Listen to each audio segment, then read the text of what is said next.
¿Cuántos somos? Pues ya Bien. somos tres que estamos conectados ahora. Ajá. ¿Y alguien sabe cuál es el total Eh, de Creo, estudiantes? según la página hay como, ahorita veo. Está bien, voy a hacer lo mismo.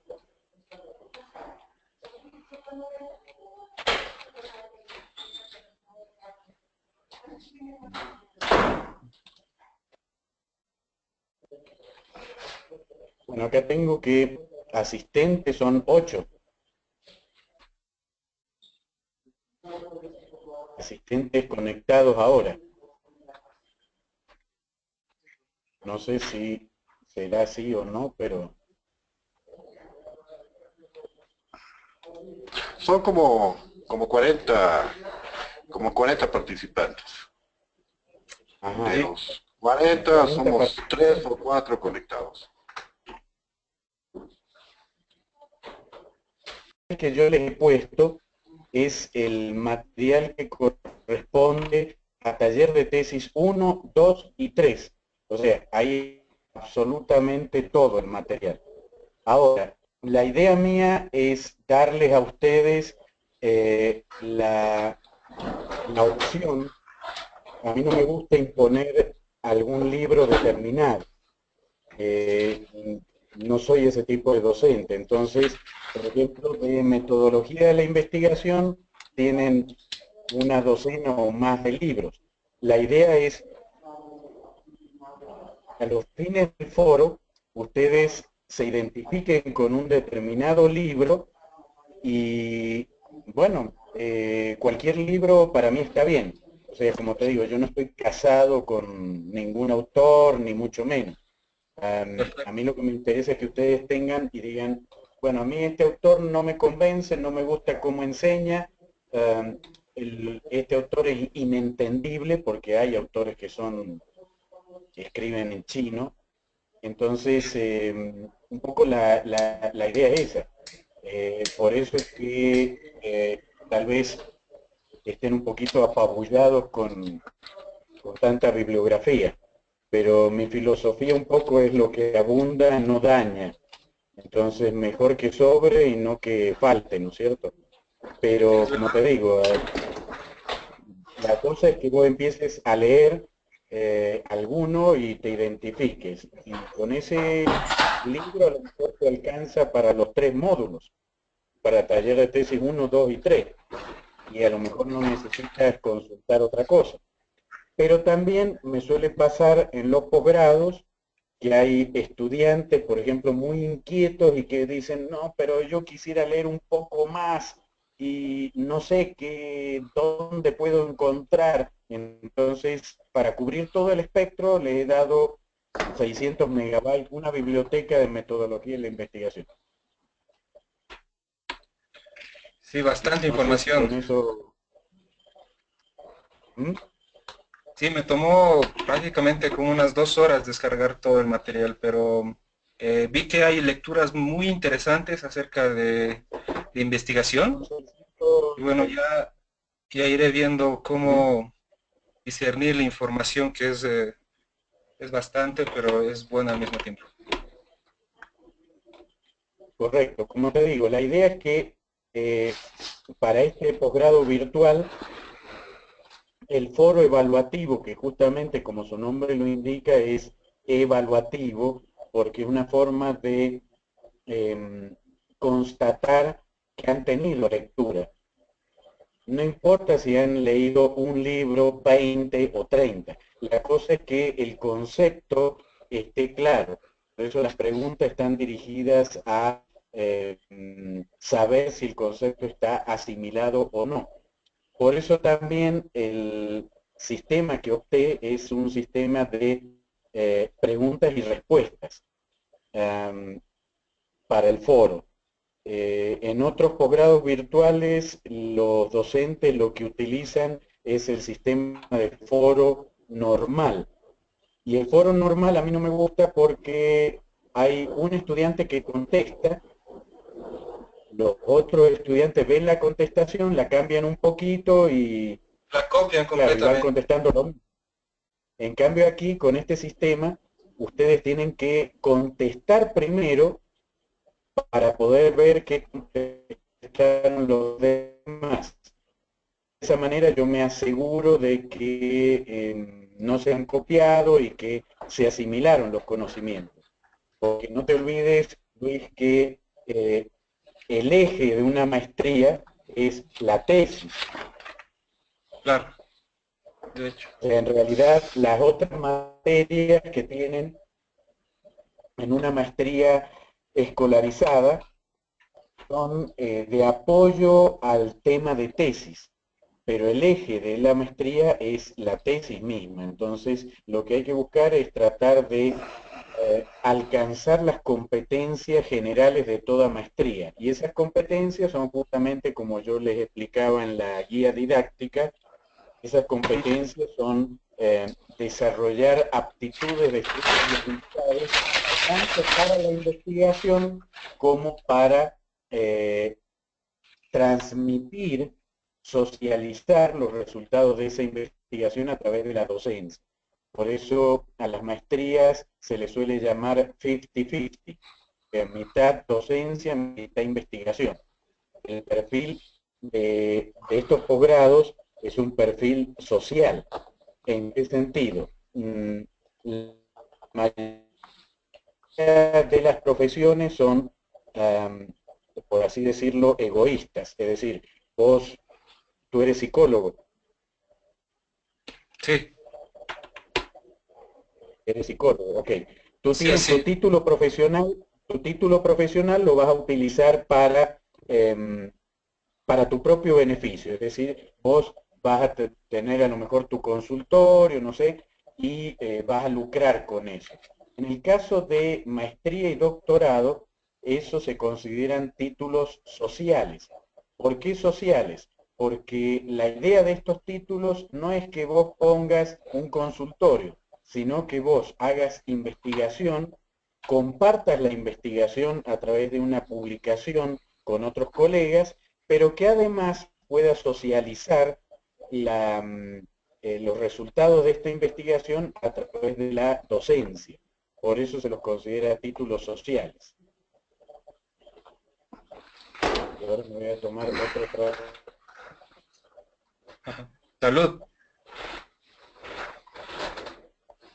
Gracias.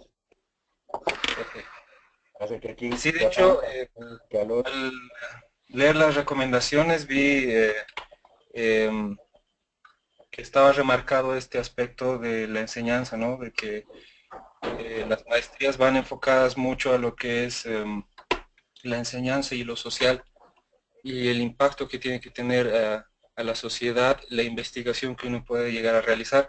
Eso me ha parecido fantástico.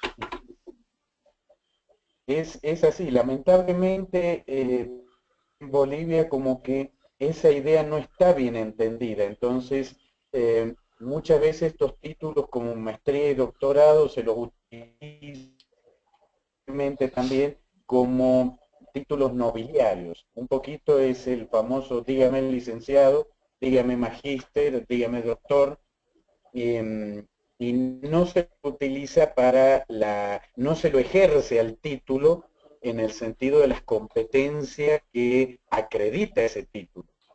Entonces hay muchos que tienen títulos de maestría, tienen título de doctor, pero no lo ejercen como tal. O sea, lo chapean al título, se lo refriegan a todo el mundo en la cara, pero no lo ejercen como tal. Un doctor, por ejemplo, las competencias del doctorado son 100% investigación. En otros países, países vecinos como Chile, Argentina, Brasil, vos puedes hacer la licenciatura y después de la licenciatura haces maestría si quieres hacer investigación y docencia o haces el doctorado. O sea, no es que la maestría tiene que ser primero y el doctorado después. ¿Por qué? Porque las competencias son diferentes. Entonces son títulos que están, como te diría, así, una B corta. En el vértice inferior, la licenciatura, la maestría para un lado, el doctorado para el otro lado. Y del doctor se espera que sea un investigador neto, es decir, es la persona que le gusta la investigación, ejerce esa competencia después del bautismo de fuego, que es la tesis, y bueno, no le gusta la docencia, porque hay mucha gente que le gusta la investigación y no la docencia, ¿no es cierto? Ahora, Es el verdad. tema es que mm, en el caso de la investigación, una de las leyes que vamos a ver en algún momento es que lo que no se publica no existe. Es decir, una investigación que no está publicada, que no está socializada en el ámbito científico, entonces es considerada que no existe directamente. Por eso la carta y lo que acredita a un doctor como tal son sus publicaciones en revistas científicas.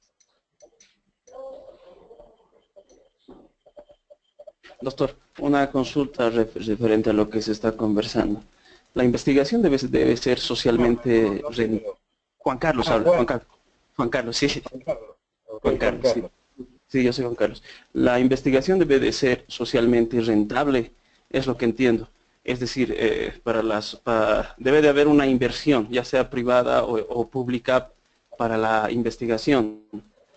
Y estos resultados tienen que ir a responder y a solucionar ya sean problemas de tipo económico, de tipo social, de tipo en el sentido del bienestar de la población también. Pero ¿qué pasa cuando se hacen investigaciones que no obedecen o que no pueden aplicarse en ese tema?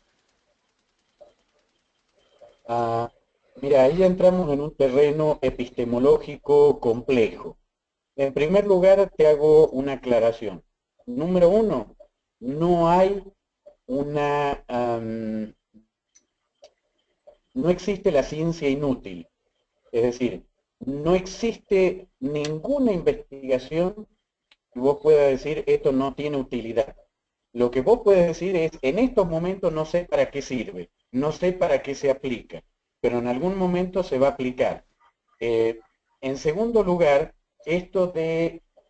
hay también una falencia epistemológica, un mito por detrás de este tema de que la ciencia responder a una necesidad social. Eso es un mito total, porque eso no es verdad en lo absoluto.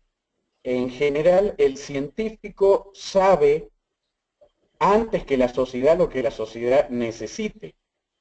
El que inventó el televisor no inventó el televisor pensando en, la sociedad necesita un televisor, por eso voy a inventar la televisión.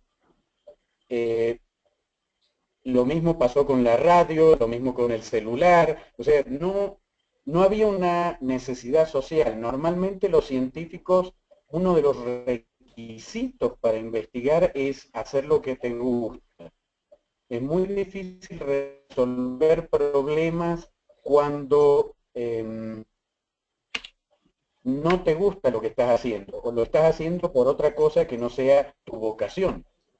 Eh, es una cuestión muy compleja, pero normalmente las grandes potencias mundiales eh,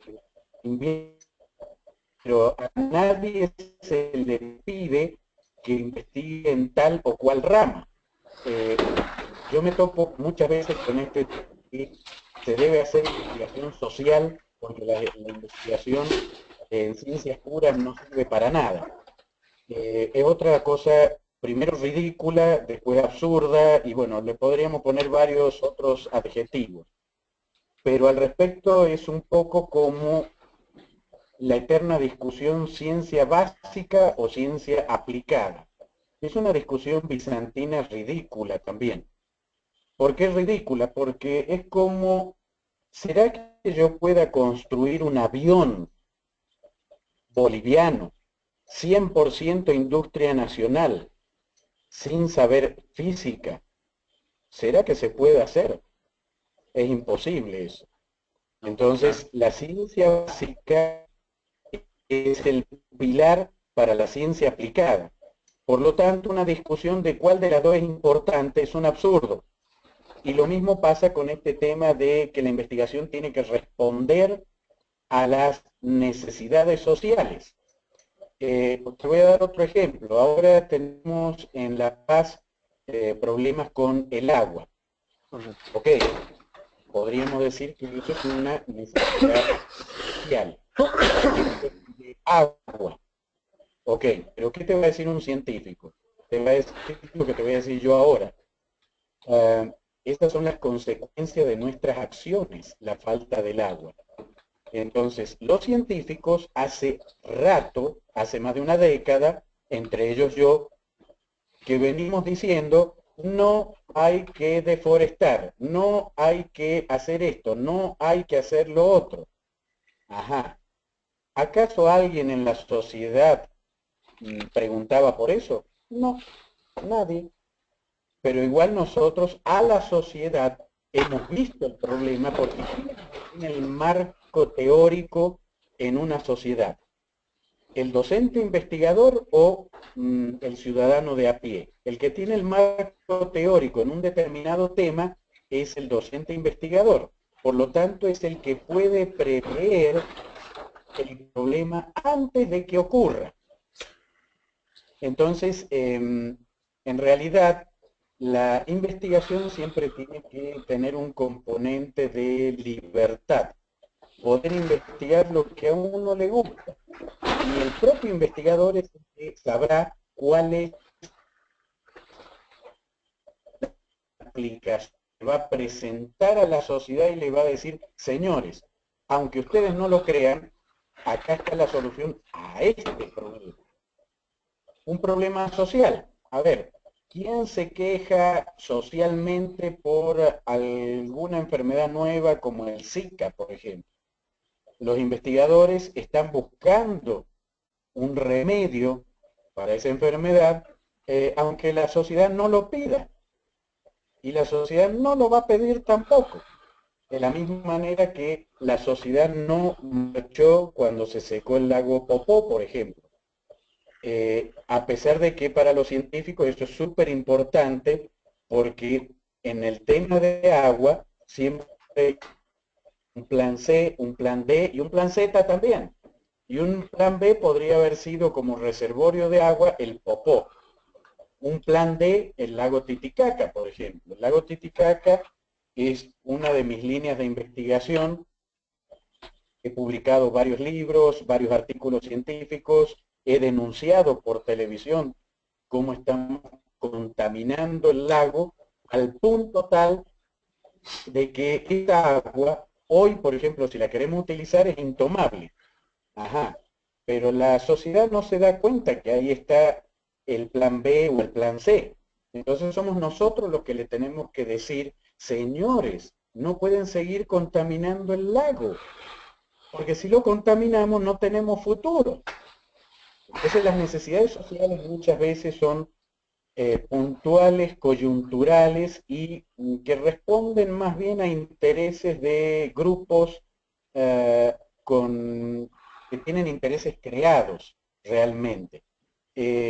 La ciencia aporta las soluciones que la sociedad no pide, pero necesita. Entonces ahí está la clave. Y muchas veces hay algo todavía peor. A veces damos soluciones a la sociedad que ni siquiera sabe que necesita. Que es el caso, por ejemplo, qué sé yo, un nuevo electrodoméstico. La verdad es que yo no sabía que existía eso, pero lo quiero, porque eso me va a resolver un montón de problemas. Ah, pero si no lo hubiera creado alguien antes, eso no existiría. Qué sé yo, un nuevo tipo de cámara fotográfica, un nuevo electrodoméstico, un auto nuevo. Yo no conozco a nadie de la sociedad que me diga, la verdad que bien, qué bueno sería tener una moto eléctrica. Y sin embargo, ya está inventada. O que te digan, me gustaría tener que las fábricas automotrices fabriquen un 4x4. no, la fábrica lo hace y después se lo presenta a la sociedad y la sociedad dice, eso quiero, eso necesito. Muchas veces esto funciona, esto de la ciencia, con una filosofía de mercado. ¿En qué sentido? En que la demanda en las políticas de mercado no existe, la demanda se la crea. ¿Cuándo se la crea? Cuando, qué sé yo, vos estás a cargo de Arcor, sos el presidente de Arcor y decís, voy a fabricar un chicle con gusto a yahua.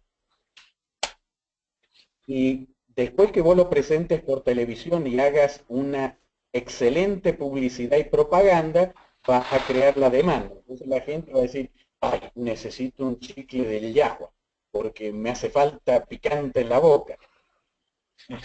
Pero la necesidad fue creada.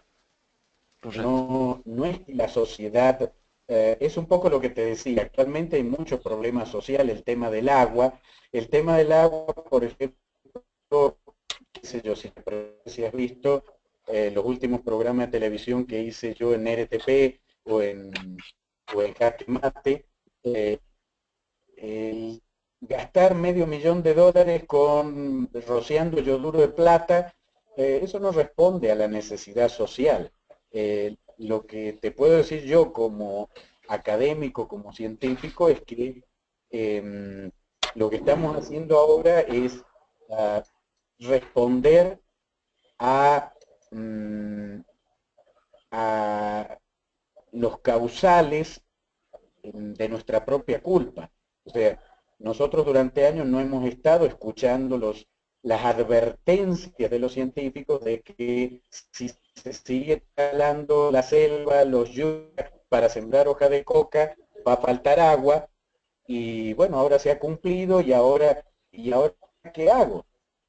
Porque ahora hay que pagar las consecuencias de nuestras acciones. Entonces, nuevamente, de esto también les he puesto bastante bibliografía, pero lo que puedo decirte en pocas palabras es que es un mito aquello de que toda investigación tiene que responder a una necesidad social. Porque muchas veces, como te digo, la gente no sabe realmente lo que necesita, porque mucha gente no entiende la realidad. Si ahora le preguntaba del cambio climático, el cambio climático no le podés echar la culpa. Primero porque no es una personalidad, es una cuestión inherente al ser humano. Entonces no le podés echar la culpa al cambio climático. Y la otra incoherencia desde el punto de vista epistemológico, que tampoco podés echarle la culpa a la consecuencia de tus acciones. Entonces eso la gente, el ciudadano de a pie normalmente no lo entiende tan claramente. Y ahí es cuando vos tienes que tener el conocimiento para mostrarle cuál es la realidad. Y si no hubieras hecho la investigación al respecto, no tendrías la respuesta. No tendrías una respuesta que no nació de una necesidad social. Entonces, el científico tiene que tener esa libertad. Por eso incluso yo les puse un libro muy lindo que se llama el Homo Academicus, que es de, ahora, como he estado toda la tarde dando conferencias, se me ha ido. Es un autor seguido. Pero bueno, búsquenlo, el título es Homo Academicus, que ahí Bourdieu, justamente quizá. es un libro que trata de este dos, que no tiene ningún justificativo desde el punto de vista y Pierre hay Bourdieu. Sí, sí, te escucho. Bourdieu. Bourdieu, sí. Bourdieu. El autor es Pierre Bourdieu. Perdón. Ah, Pierre Bourdieu, claro. Imagínate, mira, ¿cómo me puedo olvidar de Pierre Bourdieu? Un capo total. Pero es esos son los efectos del cansancio, hermano. Corta, después de esta videoconferencia me voy a castigar y me voy a meter en la pileta, en la piscina acá del hotel. Es algo desestresante la pileta, Y con los iones y todo eso. Pierre Bourdieu tiene varios ensayos, pero ese del Homo Academicus. Hay otro libro muy lindo también de la UNESCO, que ahora no recuerdo el título, pero es dentro de la bibliografía, que también lo de la UNESCO es un poco más objetivo, porque Pierre Bourdieu siempre habla desde su punto de vista.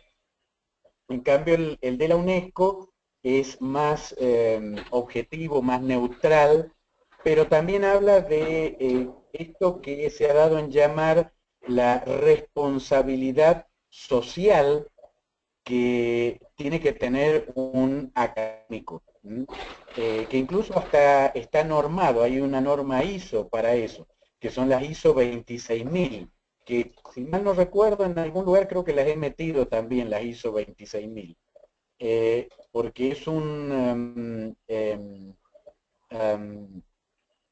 normas ISO que justamente intentan guiar este tema de la responsabilidad que tenemos todos los académicos. Nos olvidamos que ser un académico, mucha gente cree que es ir a repetir lo que leyó en un librito en el aula, y no es así. Para la UNESCO, un minuto que se me desconectó la computadora y me voy a quedar sin batería. Bueno, ahí está. Para la UNESCO, en la reunión de París de 1999, ahí acordaron que el pilar universitario más importante es la investigación. ¿Por qué la investigación? Porque la investigación es lo que te permite tener mayor apertura mental, porque te obliga a leer.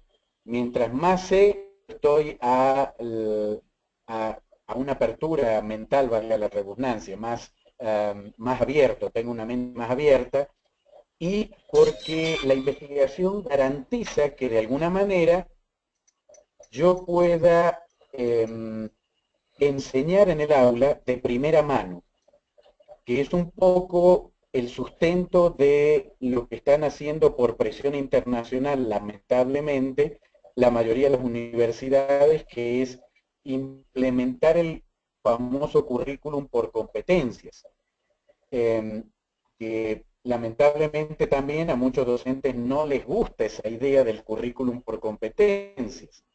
Y no le gusta porque lamentablemente estamos en la paradoja de las competencias.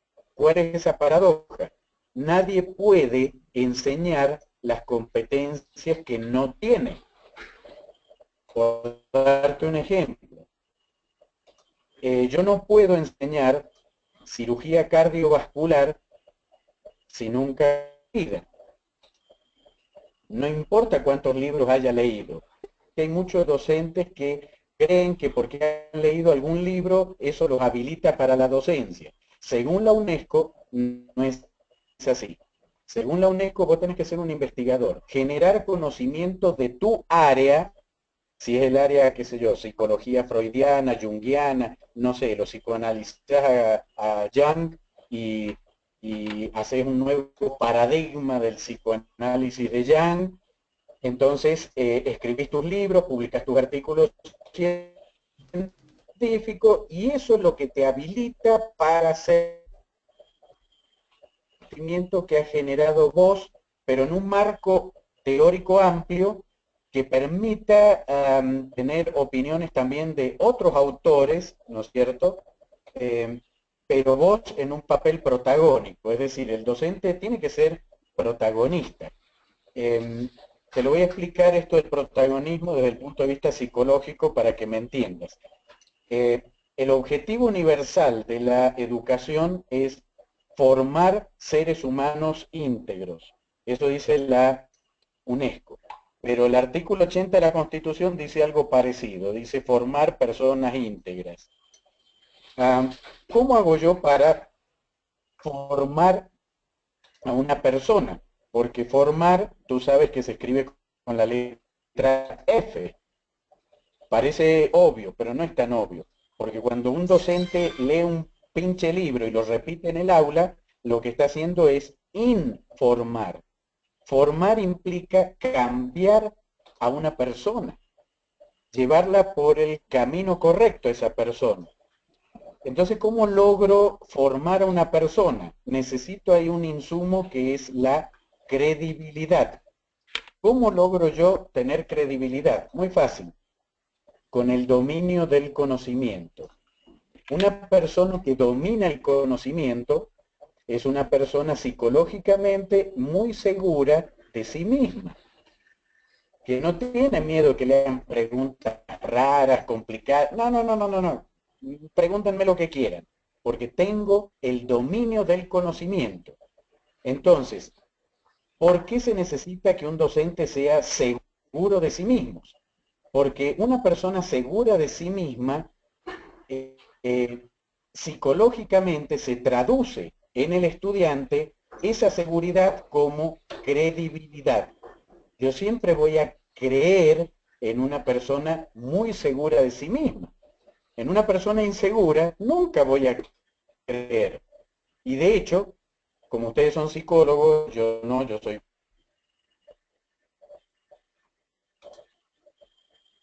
Pero se deben haber dado cuenta perfectamente. Cuando uno...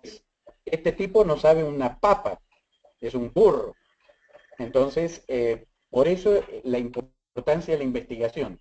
La investigación te conduce al dominio del conocimiento.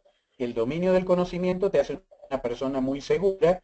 Esa seguridad se traduce en credibilidad y esa credibilidad hace que los estudiantes crean en ti, te sigan y cambien la mentalidad que tienen. Obviamente para bien. Por eso también últimamente por internet han llovido los artículos que hablan del tema de los valores, es decir, que un docente tiene que procurar formar a una buena persona antes que un buen profesional, porque la sociedad necesita más buenas personas que buenos profesionales. Un buen profesional sin ética a lo mejor te hace buenos abortos, pero eso no significa que lo que haga sea ético. Un buen profesional te puede hacer un edificio ahorrando la mitad del presupuesto, pero después pasa como el edificio. Ahora, ¿qué hacemos con ese edificio? ¿No es cierto? Entonces, los valores aquí juegan un papel muy importante. Y en el currículum por competencias, lo que se busca es que justamente un profesional llegue a la docencia por la vía correcta. Y la vía correcta es, número uno, que tenga las competencias. ¿Y eso qué implica? Que sea un investigador y que, número dos, ejerza su profesión. Eso es súper importante. Y es muy importante porque si tú ya estás ejerciendo la profesión, te habrás dado cuenta que no basta con leer un libro. Yo puedo leer un libro y cuando voy a la práctica, pucha, pero no es como dice el libro. Esto, y todos sabemos que es así. O sea, yo mismo en mis clases lo digo con mis propios libros. O sea, digo, bueno, en mi libro, mi estudiante me dice, ¿usted en su libro escribió? Sí, lo escribí, pero una cosa es cuando uno lo escribe, que está a veces pensando en los pajaritos, y otra cosa es la realidad. Entonces, cuando uno lo tiene que escribir en un lenguaje formal en el libro, a veces después tarde, cuando ya está publicado el libro, te das cuenta que lo que explicaste no era tal vez lo que vos querías y que en la práctica las cosas hay que hacerlas de otra manera. Pero solamente el que tiene la práctica puede decir eso. El que no tiene la práctica, el que no ejerció su profesión, va a ser un esclavo del libro, sea verdad o no lo que diga el libro. ¿Correcto? Entonces, ahí es donde entra la responsabilidad social. ¿Quién tiene que ser el docente universitario? El docente universitario es un investigador primero, que además le gusta compartir ese conocimiento. En el libro Educadores Nuevos, Educadoras Nuevas, que publicamos con el doctor Rolando Barral en el 2003, yo empecé con una frase que a muchos docentes no les gustó hasta el día de hoy. Por eso es que de noche no puedo conciliar el sueño. Era un sarcasmo. Bueno, la frase dice así: la docencia actual se ha convertido para muchos profesionales en la salida laboral del fracaso profesional. Según el CV, eso abarca un 70% de los docentes. Es decir, hay muchos docentes que cuando se titula insertarse en el mercado laboral, hay muchos causales para esto, pero normalmente se debe a un círculo de retroalimentación positiva. Entonces, como no pudieron insertarse en el mercado laboral, premio consuelo, me hago docente. Desde el punto de vista de las competencias, ¿cuál es el problema? El problema es que si yo fracasé como un profesional porque no pude insertar en el mercado laboral, ¿cómo le voy a enseñar a mis estudiantes a tener éxito donde yo no lo tuve? Ahí se ve la paradoja de las competencias. ¿Cómo evitamos esto? Porque obviamente el docente que no tuvo éxito no puede hacer que el estudiante tenga éxito. Entonces entramos en un loop, en un círculo de retroalimentación positiva. ¿Cómo lo evito? Ahí es donde entra el currículum por competencias, cambiar el perfil. Si yo soy un docente de administración de empresas y el primer día me presento y digo, bueno, que yo soy el gran docente, el capo total en administración de empresas, y una empresa se administra así, se administra así, y un estudiante levanta la mano, por ejemplo, y me dice, ¿y usted, profe, cuántas empresas administró? Y yo le contesto, yo ninguna, pero he leído muchos libros. Entre nosotros, la credibilidad del docente cae a cero, porque el estudiante puede leer el mismo libro que el docente. Entonces, lo que el estudiante espera es que el docente le transmita su éxito laboral, que le diga, los libros dicen esto, pero cuando yo administré tal empresa, en realidad me encontré esta dificultad y la solucioné de esta manera. Y esto no está en los libros, pero créanme que esto es lo que funciona. Un poco también pasa con el tema de la investigación científica. Esto pasa exactamente igual. Les voy a contar algo que ojalá les sirva. En el año 2000 se hizo el 9º Congreso de Universidades. En este congreso se habló de que había un problema.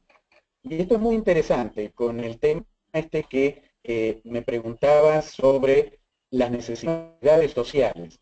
Porque justamente este problema se lo planteó como una necesidad social y académica. ¿Cuál era el problema según el 9º Congreso? Ellos decían que habían, y era verdad, habían un total de 50.000 estudiantes en el sistema universitario que no podían titularse porque no podían hacer su tesis. Ajá. En ese momento estaba yo con un amigo en el 9º Congreso de Universidades, el actual decano de la Facultad de Medicina de la UNSA, y nosotros dijimos, ese no es el problema. Bueno, nos hicieron callar, qué sé yo, al final, bueno, ni modo, sigan más con su problema. La cuestión es que, ¿cómo se resolvió este supuesto problema? Ahí es cuando se inventa el famoso TMT. ¿Saben lo que es el TMT? ¿No? En la guía creo que está mencionada, ¿verdad? ¿Ah? Está mencionada en la guía. Es una forma de titulación. No creo en la guía, no creo. El TMT es la abreviatura de todo menos tesis. El TMT se lo inventó ahí y el tema fue que ahí es donde aparecen las modalidades alternativas a la tesis. El trabajo dirigido, el examen de grado, la graduación por excelencia, proyecto, qué sé yo cuántas modalidades hay. El PTAE, todas esas cosas aparecen para solucionar ese problema. Pero el tema es que en realidad ese no era el problema. Entonces lo que solucionaron no fue el problema.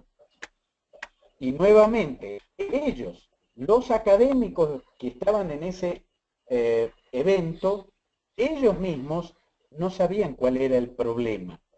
Por eso tampoco esa era la solución. Lo que esos 50.000 estudiantes que no podían graduarse, no podían, era un síntoma, pero no era la enfermedad. Entonces, hoy, por ejemplo, todos los estudiantes de grado optan por el TMT, para no hacer tesis. Entonces, después, ¿cuál es el problema? El problema es que no hacen tesis, que es el examen más importante de una carrera, porque la tesis de licenciatura, ¿qué es lo que habilita? ¿Qué es lo que dice la tesis de licenciatura? La tesis de licenciatura lo que te acredita es que vos sos capaz de utilizar los conocimientos adquiridos a lo largo de la carrera para resolver un problema de tu profesión. Es el único examen que habilita eso. El TMT no sirve para eso. Y lo más grave es que como el problema no se solucionó ahí, el problema salta al posgrado. ¿Cómo es que salta al posgrado? En el grado no aprenden investigación y pretenden aprenderla en el posgrado. Y en el posgrado se vuelve a repetir lo mismo, que tampoco saben, y por eso la mayoría de las maestrías tienen un altísimo índice de deserción. La materia y después la traba es la tesis. Ahora bien, ¿cuál era el verdadero problema? El verdadero problema está en un estudio que publicó un grupo de investigadores de la UNSA, que después fue actualizado por el doctor Barral en el 2014, y ese estudio revelaba que en el sistema universitario el 87% de los docentes que enseñaban metodología de la investigación, taller de tesis 1, 2, 3, 80, no sé cuántos hay, jamás en su vida hicieron una investigación. Entonces ahí está de nuevo el tema de las competencias. ¿Cómo enseño lo que yo nunca practiqué? El doctor Barral en el 2014 actualizó esta estadística, creo que está en el 91%, pero él la disgregó. Entonces agregó datos bien interesantes a su estadística, como cuáles. Por ejemplo, hay un porcentaje, creo que un 20% de docentes que enseñan taller de tesis y ellos se graduaron sin tesis. Entonces, si vos sabés hacer una tesis, la hubieras hecho en su momento. Pero pretender enseñar tesis cuando no has hecho una sola tesis en eso le hace perder credibilidad. Entonces, el problema real no era los estudiantes que no podían graduarse porque no podían hacer la tesis. El problema real era el perfil docente. Los docentes que pretendían enseñar metodología de la investigación sin saber ellos mismos metodología de la investigación. Entonces, las competencias, el competencia lo que busca precisamente es que eso no ocurra. Tenemos que dejar de lado el tema del cartonismo. ¿Qué es el cartonismo? Hay gente que cree que porque tiene un pinche cartón de haber hecho un diplomado en metodología de la investigación, ya lo habilita para enseñar eso. Y eso no es verdad. Lo que te habilita para enseñar metodología de la investigación es un producto tangible, palpable de investigación, que en el caso de los investigadores académicos es la publicación. Es decir, ¿usted quiere enseñar investigación? Muy bien. Y dígame usted, ¿cuántos trabajos ha publicado en revistas científicas de la especialidad de nivel internacional? Ah, ninguna. Entonces, dedíquese a otra cosa. Ahora, acá lo que importa no es tanto los cartones, porque cartones se consiguen en cualquier parte. Lo que importa en las competencias es realmente demostrar que uno sabe lo que pretende impartir como docente. Un docente no tendría que tener ningún temor cuando el estudiante lo interpela y le dice, ¿y usted de lo que quiere enseñar, qué ha hecho en su vida? Un docente tendría que ser una figura pública inclusive. Muchas veces mis estudiantes me dicen, hay un curso de tal cosa y no sé si hacerlo, ¿será bueno, no será bueno? No lo conozco al docente. Y yo le digo, fácil, googlealo al docente, ponelo en Google y fíjate a ver si existe o no existe. Porque un docente que tiene competencias en su área, tiene que existir, tiene que haber dejado un legado. Entonces, si yo lo pongo su nombre en Google, tiene que aparecer qué cosas hizo, qué cosas publicó, en qué revistas, qué libros publicó, todo eso tiene que aparecer. Y de hecho aparece. Si yo lo pongo en Google y la persona no existe, bueno, no sé qué clase de docente será. Un fantasma tal vez, pero a eso es lo que apunta las competencias, y las competencias lo que intentan justamente es que el acceso a la docencia ya no sea con un diplomado en educación, porque el diplomado ni siquiera da grado académico, o sea, es un cursito el diplomado, pero no da grado académico. La maestría sí, y el grado de maestría justamente es el grado académico que te habilita como docente investigador en la universidad, porque la, las competencias que tiene que desarrollar son para estas dos áreas. Entonces, por eso, a mí me alegra mucho participar de esta maestría, porque me están empezando a escuchar en todas partes del mundo. Las maestrías y doctorados empiezan científicas. En este caso sería, qué sé yo, psicología forense 1, 2, 3, no sé cuál, sino que empiezan con metodología o taller de tesis. ¿Por qué empiezan así? Porque en todas partes del mundo, inclusive si buscan en Chile, por ejemplo, para entrar a una maestría, primero tienen que hacer la defensa del perfil. O sea, antes de entrar a la maestría, hacen la defensa del perfil. Y hay un tribunal que si lo aprueba a la defensa, entonces le dan el ok para que ingrese a la maestría. ¿Por qué tiene que ser de esa manera? Porque yo tengo que tener claro al principio mi tema de investigación. Y eso es importante porque después cuando yo empiezo a avanzar con las materias específicas de la maestría, como psicología forense, psicología jurídica, como yo ya tengo el tema, aprovecho al 100% esas materias para mi tesis, porque esa es la idea. En cambio, hasta hace unos años atrás era al revés. Primero yo cursaba y al final había taller de tesis. Pero yo cursaba y no sabía para qué cosa cursaba. Y lo único que le interesaban a los estudiantes era aprobar a como dé lugar. Y cuando llegaba el momento de plantear el tema de investigación, no tenían idea de qué tema plantear.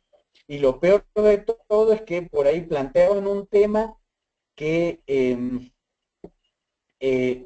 se lamentaban porque decían, este tema es el tema que a mí me gusta, pero justo el docente que me podría ayudar era un docente que vino de España y ya se fue. Ah, te lo perdiste. Bueno, ¿cómo se evita eso? Si yo tengo el tema de investigación al principio como debería ser, entonces aprovecho al 100% todas las materias troncales. Entonces, esta no lo había tomado en cuenta y qué bueno que vine a este módulo, a esta clase, porque esto me sirve como aspecto para mi tema de tesis, porque yo ya lo tengo el tema, entonces yo puedo ir viendo cómo relacionar, cómo construir el marco teórico a partir de materias troncales. Entonces, me encanta a mí que la carrera de psicología haya tomado esta maestría como tiene que ser, es decir, con la parte de tesis al principio.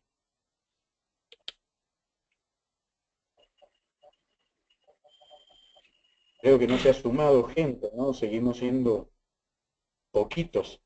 Somos 9. Y somos 9. Somos 9, Pero bueno, un no es poquito convidado. la idea, aunque seamos pocos, ni modo, hay que... Hola, Carmen. Buenas Bienvenida. noches, tuve dificultades en mi conexión. Buenas noches, disculpen la tardanza. Y ya veo que un poquito aquí la idea de esto que va a ser virtual y que, bueno, en realidad yo no soy muy partidario de lo virtual, ahora veo mejor, pero un poco la idea es que, en primer lugar, nuevamente reitero, un poco la idea es que ustedes vayan viendo el tema con el que se sientan cómodos y les guste desarrollar, porque el producto de este módulo tiene que ser el perfil de tesis, ¿correcto? Entonces, en realidad, metodología de la investigación no es nada del otro mundo, en lo más mínimo, ¿eh? Hay gente que dice, o sea, una cosa que yo les voy a pedir, queridos compañeros, es, si ustedes han leído algo de metodología o pasaron por algún curso, para esta maestría hagan formateen el disco duro y hagan de cuenta que no saben nada. ¿Ok? Me queda media horita. A ver, vamos a hacer un avance, les voy a explicar toda metodología de investigación en 15 minutos. ¿Qué les parece? Para que avancemos. Ok. ¿Bien? Ok. El tema es así. Hay gente que cree que para investigar se necesita una receta de cocina. Bueno, olvídense porque no es así. La investigación responde a una lógica científica, no a una receta de cocina. Analicemos un poquito la lógica. A ver, no tengo ni... A ver, voy a traer un minuto, un papel. Voy a usarlo de pizarra, el papel.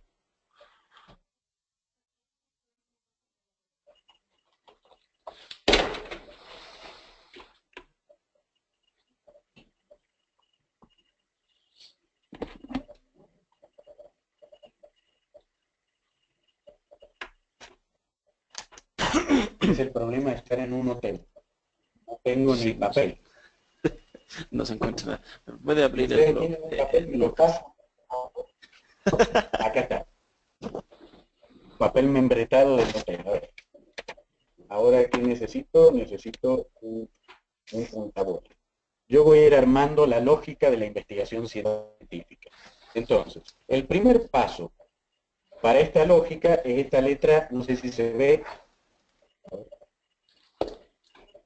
con la cámara me hago un bollo. ¿Se alcanza a ver la letra? Una R. ¿Ve? ¿R? Una R.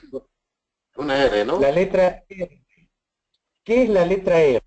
La letra R representa el primer paso de la investigación científica, la realidad. Es la letra R de la realidad.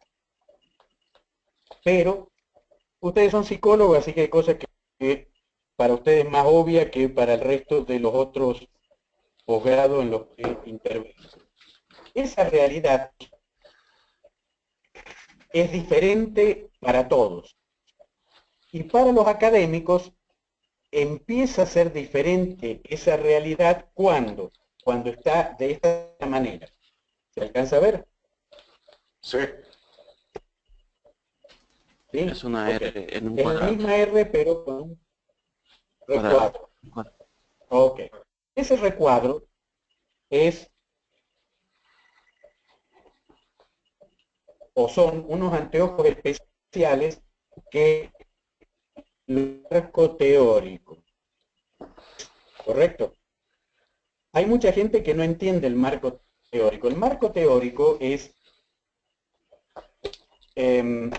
son estos anteojos especiales de investigador. ¿Ven?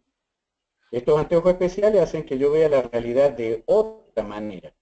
Es decir, hay gente que camina por la calle y ustedes, o mejor dicho, las otras personas las ven de una manera. Ustedes como son psicólogos ven ciertos gestos y dicen, esta persona tiene conflictos con su yo, ¿correcto? ¿Por qué ustedes pueden decir eso y otra persona no? Porque ustedes tienen el marco teórico de psicología, ¿correcto? Entonces ustedes ven la realidad de una forma diferente a lo que lo ve otra persona, ¿correcto? Entonces, ¿cómo construyo yo un marco teórico? Con lectura. O si lo prefieren, como les suelo decir a mis estudiantes, vayan al cine. Y mis estudiantes me dicen, ¿y para qué quiere que vayamos al cine? Y yo les digo, bueno, para ver una película, ¿para qué van a ir al cine? Y ellos me dicen, ¿y qué saco yo con ver una película? Y se lo voy a hacer más gráfico. ¿Alguien de ustedes vio la película Solaris? Sí, ¿Sí la sí. viste? Es un grupo de científicos que están investigando, creo, problemas del sol, algo así. Correcto. Creo que di un mal ejemplo. Ustedes como psicólogos, claro, la tienen que haber visto, porque tiene mucho de psicología esa película. Pero a ver, voy a otra película. A ver, la película Millennium. ¿La vieron? No. ¿No? En la película Millennium, el protagonista, en un momento dado, eh, busca refugio en una cueva y se encierra en la cueva. ¿Por qué?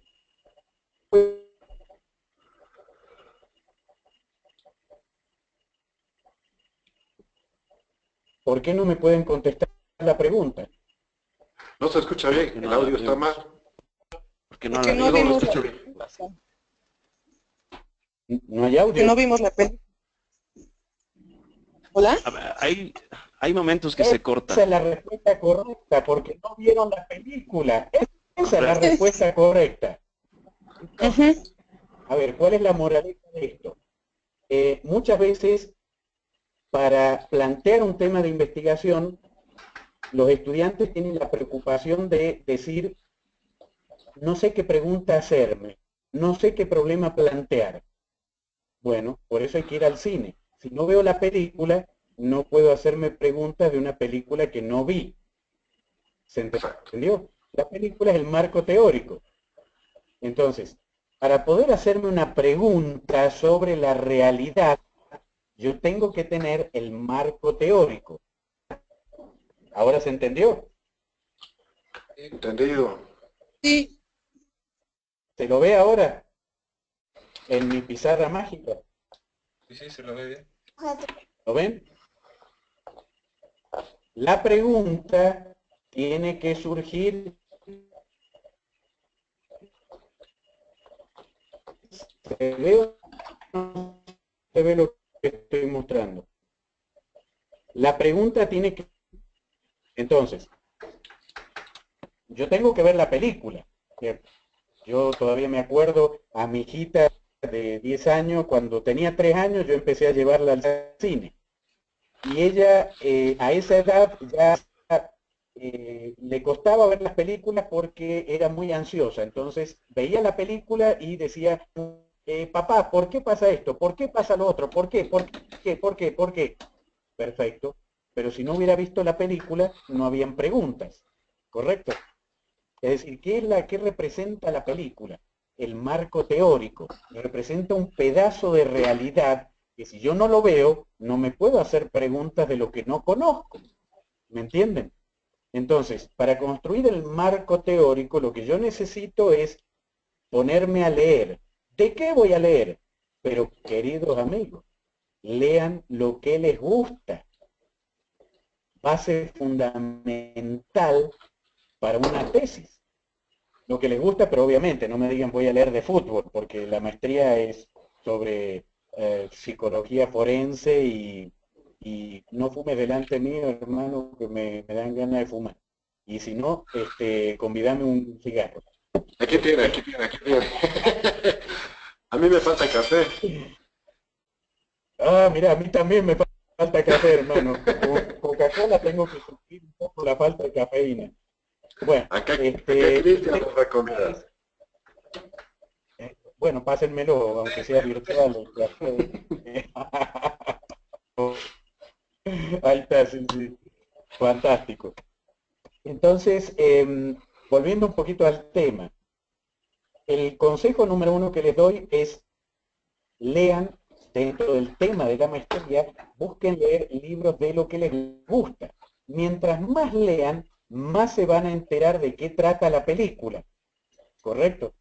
Y mientras más entiendan la película, ahí es cuando va a salir de ese pedacito de realidad, de ese marco teórico, va a salir la pregunta que estamos viendo en pantalla. ¿Lo ven? Ahora, siguiendo con la lógica, ahora vamos bien, ¿no es cierto?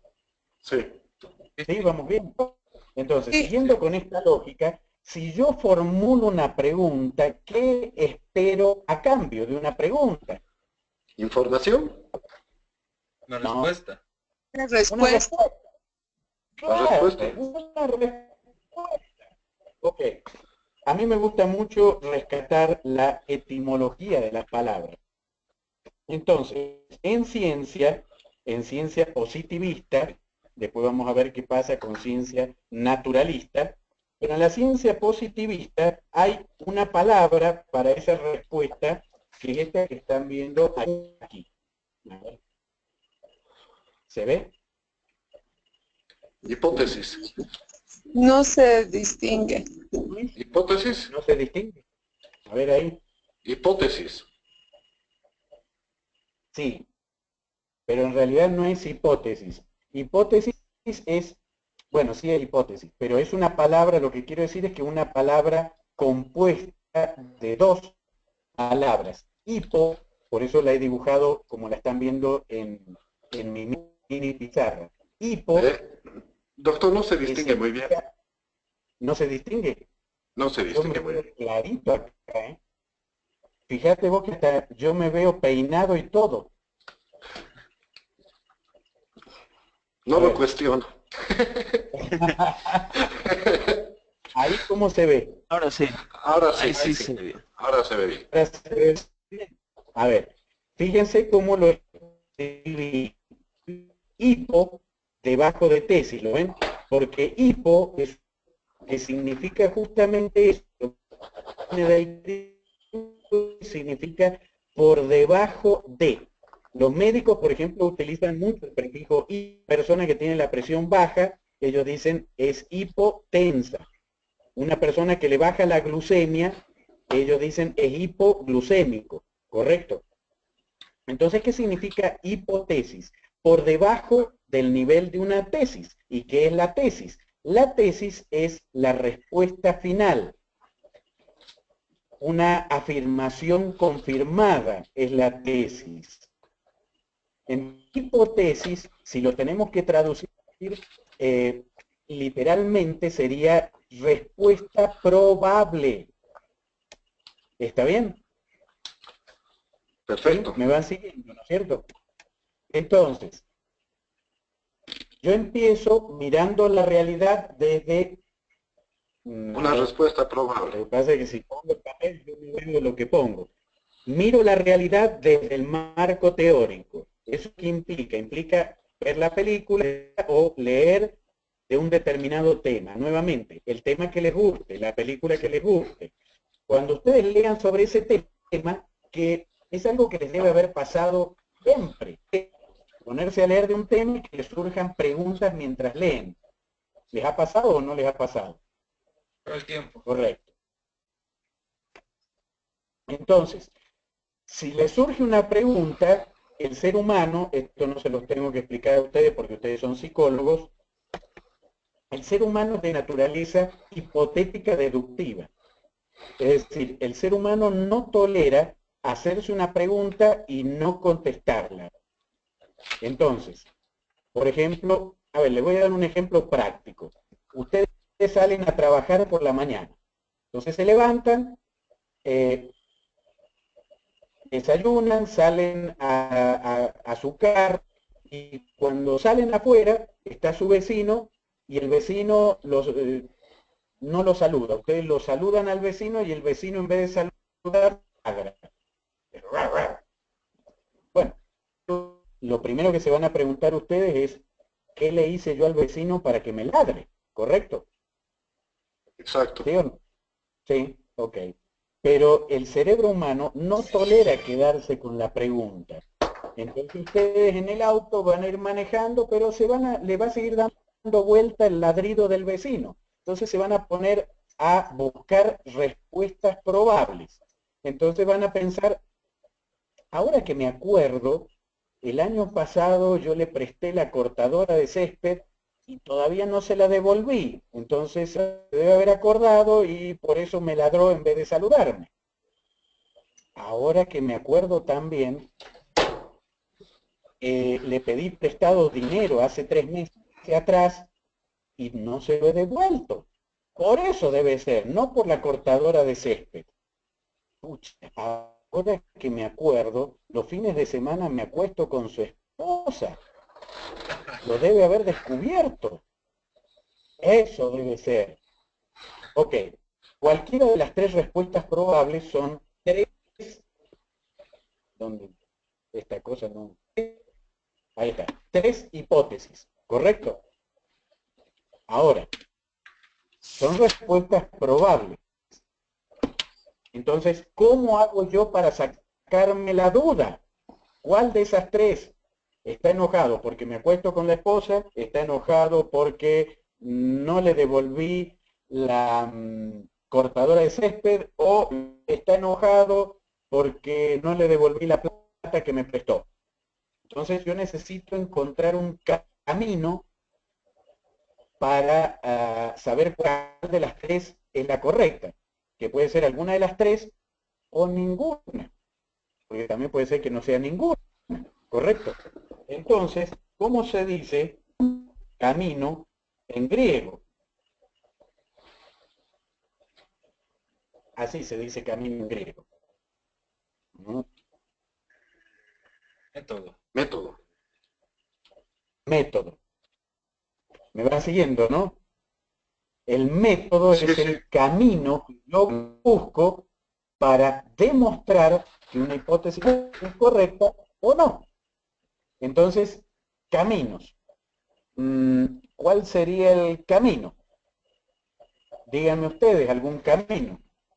¿Cómo harían para saber por qué se enojó el vecino? ¿Puedo intervenir? Preguntando. Usted habla de la hipótesis deductiva, ¿verdad?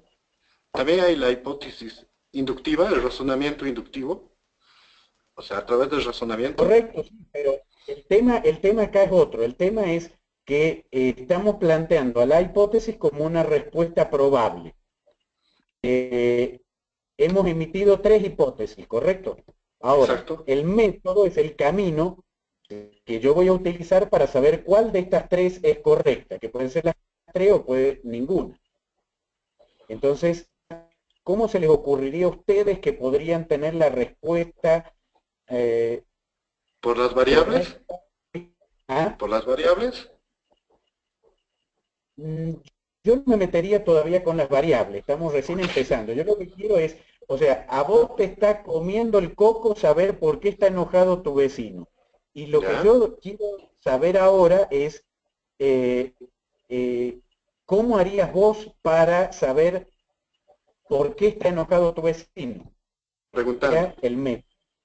El método, tratar de indagar sobre un método para que me dé la respuesta, un método que se acerque más a la problemática que tengo, digamos. O a sí, bueno, eso. Correcto, pero no lo hagamos, o sea, yo estoy tratando de hacerlo lo más sencillo posible. De nuevo, hace de cuenta que este problema lo tienes vos. Vos tienes tres opciones. Vos crees que tu vecino está enojado. Opción 1, porque no le devolviste la plata que te prestó. Opción 2, porque te acostás con su esposa. Y opción 3, porque no le devolviste ¿cómo se llama? La cortadora de césped. Entonces, ¿qué camino utilizarías para saber cuál de estos tres o ninguno es la opción correcta? Indagando, preguntando Preguntándole a quién, por ahí va la cosa, sí. a los vecinos que están, o sea, al mismo vecino. Ese sería un método indirecto, pero correcto, totalmente correcto, bien. O sea, un camino, un método sería preguntarle al vecino, che, el vecino no te ha dicho nada, no te ha hecho ningún comentario, y entonces ahí yo empiezo a indagar, a ver cuál puede ser. Entonces si el vecino me dice, mirá hermano, yo que vos me escondo porque ya sabe que vos te acostás con su esposa, listo, ya sé cuál es. Ahí yo qué obtengo, obtengo la tesis. O sea, tengo ¿Entiendes? las fuentes, puedo investigar por otras fuentes, ¿está bien? ¿Es lo correcto?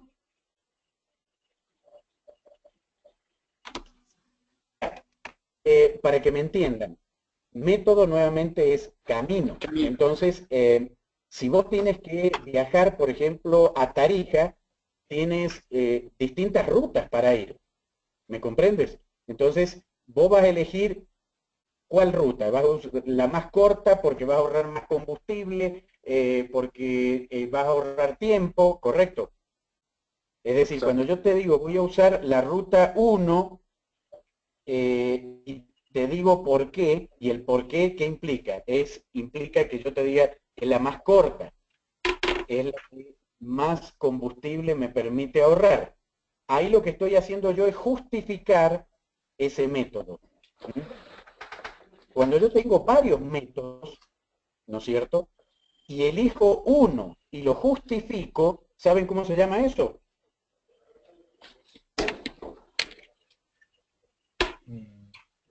Así se llama. No sé si se alcanza a ver. Metodología. Método, camino. Logos, estudio. El estudio de los caminos. ¿Correcto? Correcto. ¿Se ve en el esquema o no? Se ve, se Sí, ve. Ok. Entonces, porque también podría utilizar, ¿cuál sería el método más efectivo para sacarme la duda del vecino? Golpearle la puerta y preguntarle en la cara. Pero ahí corro el riesgo de que me pegue un tiro en la cabeza. Por eso utilizaría métodos indirectos como el que propuso José es, Gustavo. ¿ah? Gustavo, me llamo Gustavo. Gustavo, como lo que propuso Gustavo. Entonces, todo método tiene que tener una justificación de por qué lo uso y no hay un único método. El método lo voy a poner así con un círculo. El método es la parte más creativa de investigación. ¿Por qué? Porque ahí es cuando realmente un investigador pone a prueba cuán comprometido está con la investigación. El método es la parte en la cual el investigador demuestra que puede resolver un problema a través de ese camino. Entonces, aquí también hay que desmitificar otra cosa. Hay gente que me dice, yo he leído un montón de libros de metodología y no encuentro el método para resolver mi problema. Perfecto, en un libro de metodología no lo vas a encontrar el método. El método surge de aquí, de la cabeza. Es decir, a ustedes les debe haber pasado también mil veces, a lo mejor se les rompió el carro y no tienen un mecánico a mano y de repente ustedes saben un poquito más o menos, y dicen, esto lo voy a resolver, se me cortó la correa, pero lo voy a resolver. Renato Patti, ¿me estás escuchando? No me estás escuchando. Ah, sí me estás escuchando. Ok. Renato, yo lo que estoy haciendo es partir de lo más sencillo a lo más complejo. Entonces, todo lo que tú dices es correcto, pero vamos a complejizarlo a medida que avancemos. O sea, no voy a dar taller de tesis en una sola clase, no se preocupe. ¿Está bien? Pero la idea es que entendamos en esta primera clase cuál es la lógica de la investigación científica. ¿Correcto? Entonces, continuando, el método sale de la cabeza y como bien comentó Renato, obviamente que el problema, y volviendo al tema del carro, a lo mejor el carro de ustedes se recalentó por se cortó la correa de enfriamiento. Sería el método más apropiado, cambiar la correa por una nueva. Y si no tengo una nueva, bueno, no sé, me saco la media, le hago un nudito y con eso armo provisoriamente una correa. Es decir, es el camino que yo busco. Ese camino después se va a valer de técnicas y las técnicas se van a valer de instrumentos. Pero eso lo vamos a ir viendo sobre la marcha. La cosa es que el método me permite a mí validar la tesis, la hipótesis, perdón. Y una hipótesis validada pierde el carácter de hipo. Entonces se transforma en lo que estamos viendo aquí, tesis. Acá, nada que ver, aquí, tesis. ¿Lo ven? Ahora, esa tesis Perdón, ¿puede volver a respuesta. repetir? El método permite, puede volver a repetir, el método permite El y método del lo que te carácter, permite validar la hipótesis. Y en el momento que vos validás la hipótesis, pierde el carácter de hipo. No nos olvidemos que hipo significa por debajo de. Es lo que le da el carácter de respuesta probable a la hipótesis. Entonces el método es lo que hace que la respuesta probable deje de ser probable y se transforme en respuesta cierta. No voy a decir respuesta final o respuesta verdadera, porque en ciencia, lo que hoy es válido en ciencia, mañana no lo es. Pero es una respuesta mucho más válida que la hipótesis, ¿correcto? Ahora, una vez que tienen la tesis, acá viene el tema que hablábamos al principio, el tema social. ¿En qué sentido? Una tesis en un librero no sirve para nada. Bueno, en realidad para algo sirve. Sirve para defensa personal, si entran ladrones a tu casa, le tiras con la tesis y lo noqueas. También sirve para trancar la puerta. Puede tener varios usos la tesis. Pero socialmente como que Renato me va a volver loco con tus mensajes. Para que tenga esto un valor social, yo lo que necesito es darle una estructura de artículo científico y publicarla. Y para publicarla la tengo que validar también en un evento científico. Por ejemplo, un congreso de psicología forense. Entonces ahí, ¿por qué es importante un congreso de psicología forense? Porque si el trabajo de psicología forense, todos los que van a escuchar la investigación, la tesis de ustedes, son psicólogos forenses. Es lo que en comunicación científica llamamos un par académico. Entonces, ¿qué van a hacer con ustedes? Les van a sacar la mugre, por no decir otra cosa. Hay mucha gente que eso le afecta su autoestima.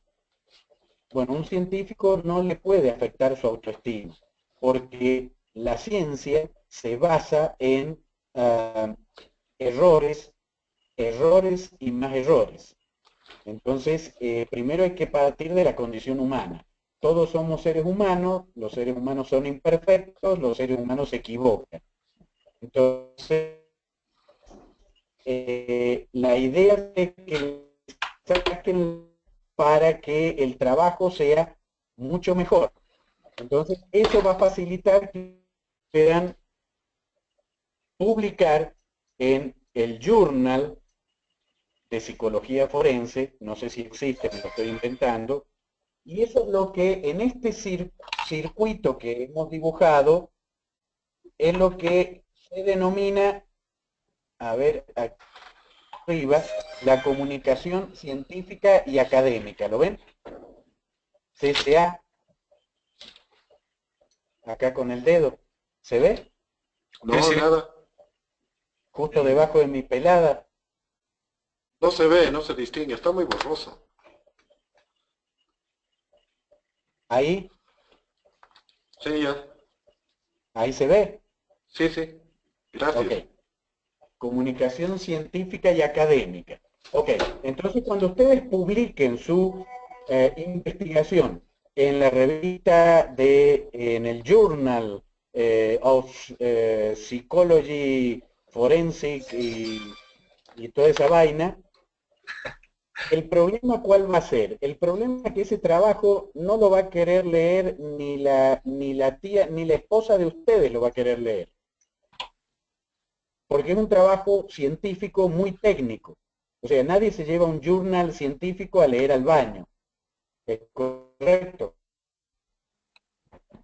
Bien. Correcto. Entonces, ¿cuál es el problema? Esos journals, no sé si ustedes conocen la página ResearchGate en Internet. Sí. ¿La conocen?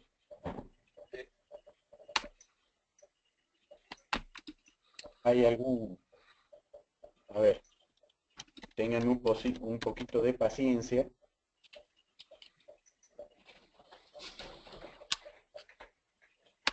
En ResearchGate es una página en la cual ustedes, los científicos, mejor dicho, lo que hacen es subir ahí los artículos de investigación y donde se crean círculos de investigación con intereses comunes. ¿Eso qué quiere decir? Que si ustedes se especializan en un área determinada de psicología forense, van a poder tener contacto con otros científicos de su misma área y hablar el mismo idioma, un idioma científico. Pero no van a ser muchos, no vayan a creer que van a tener un estadio de fútbol, de admiradores y seguidores, porque eso no va a pasar. A ver, espérenme un segundito.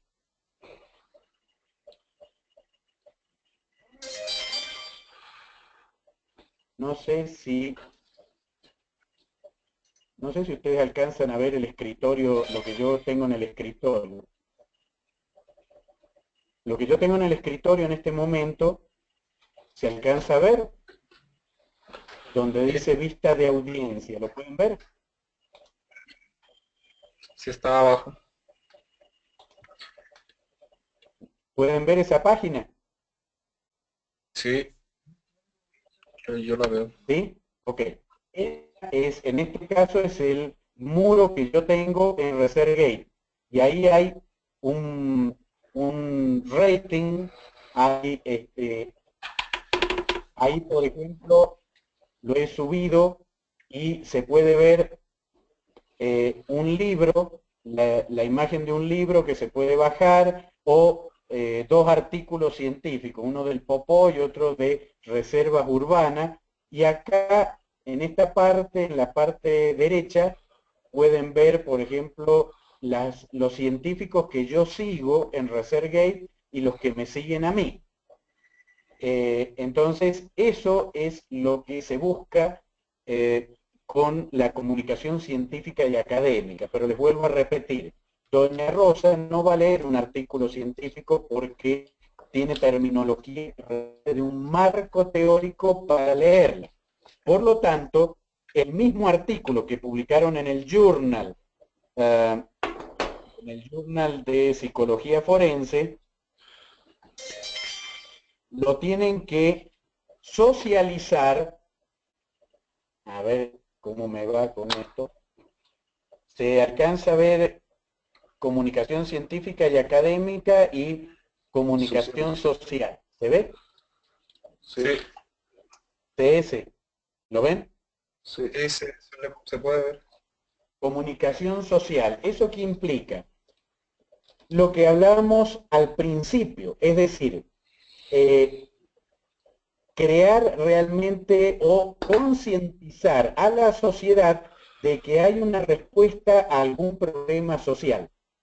¿Lo ven? Entonces, lo que tienen que hacer ustedes es transducir del lenguaje científico con el que publicaron en el journal a un lenguaje coloquial y publicar el mismo trabajo, pero como una nota periodística o explicarlo en un programa de televisión que hicieron tal investigación y gracias a eso va a haber menos gente que escuche reggaetón, porque el reggaetón los induce a la violencia y matan gente y toda esa macana. O hay más feminicidio desde que hay reggaetón y ese es el aporte que ustedes han hecho con esta investigación.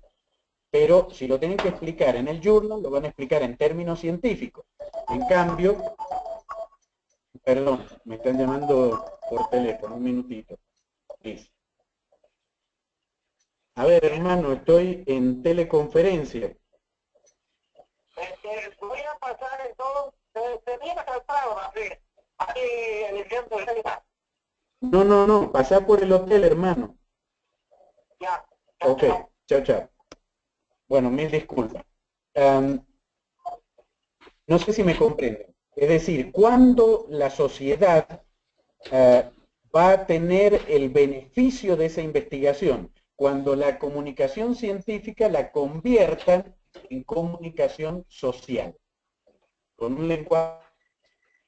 En el momento que ustedes opten por la comunicación social, el círculo de la investigación científica se cierra.